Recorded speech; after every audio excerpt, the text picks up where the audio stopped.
Thank you very much. Good morning to everyone, and welcome to NJIT.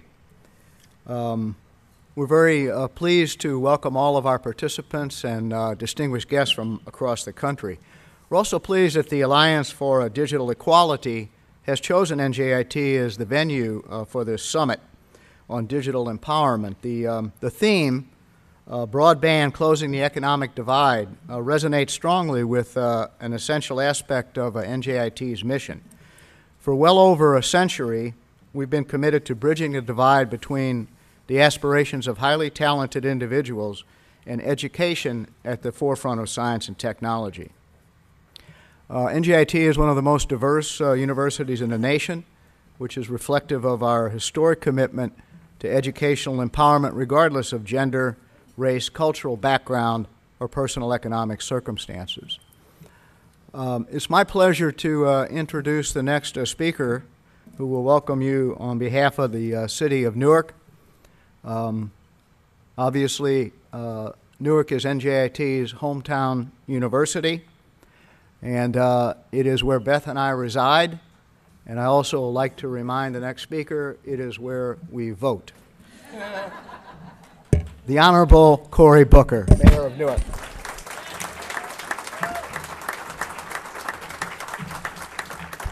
Good morning, everyone.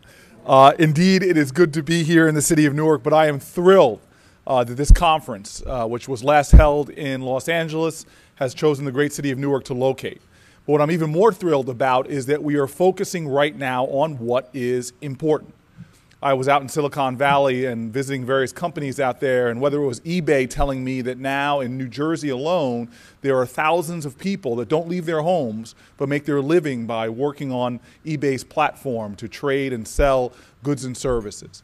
I was incredibly amazed that Google showed me that their map had a wonderful correlation between how many Google searches were being done and the economic empowerment or the stability of the places on the globe from which they were being, the searches were originated. We live in a radically changing world, and ultimately what is going to make this nation, this community, this city successful is our access to that rapidly changing world. Information, ideas, opportunity, education, entertainment is all now based upon how powerfully connected we are to one another and to the expanding economy that is out there. We know with quite certainty that the foundation of our nation is a set of ideals and principles in spirit. You know the saying, e pluribus unum.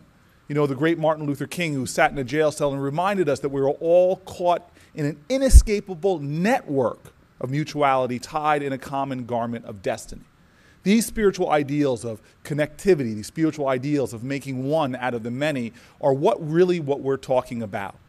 And if we isolate our nation with pockets of our community and our country that do not have vibrant access to one another, we are damning those sections to losing out on a world of abundance and opportunity that there is. Indeed, if we are to make our nation more equal, we must make sure we all have an equality of access, a robust connection to broadband services. This is the future. Every month I get a new note from a friend telling me about new statistics that are coming out. One of my friends who was reminding me that at some point I need to get married said that 1 out of 8 relationships now are made actually over the internet. In every way our lives are being enriched, and we must ensure that every community has that robust attachment. But I am in Newark, New Jersey, and my pastor, who is on the next panel, Pastor Jefferson, tells me, let's be sure to understand, it's not just about access and connectivity. If we were to have this conversation and say that access to medical care is just making sure all of us have access to a doctor, and we forget that we want to make sure that there are more doctors within our community as well providing that access, then we miss another part of the equation. As we expand broadband networks, as we lay more wire, put up more towers, do all the infrastructure investments necessary, we need to make sure that those jobs and that economic opportunity is equally spread out within our community. We need to make sure that Newark residents and Chicago residents and Detroit residents begin to get the skills and training and, most importantly, get the ownership opportunities to begin to shape their lives and participate in the abundance that's going to come from this changing world. So this is our conversation today, and this is my gratitude that we're doing it here in the city of Newark, where broadband access is transforming our city. From our wireless networks now helping us with public safety, with everything from sophisticated gunshot detection technology to cameras. Within our schools here in Newark that is creating virtual classrooms. Within businesses that are marketing their goods and services overseas now through their connectivity.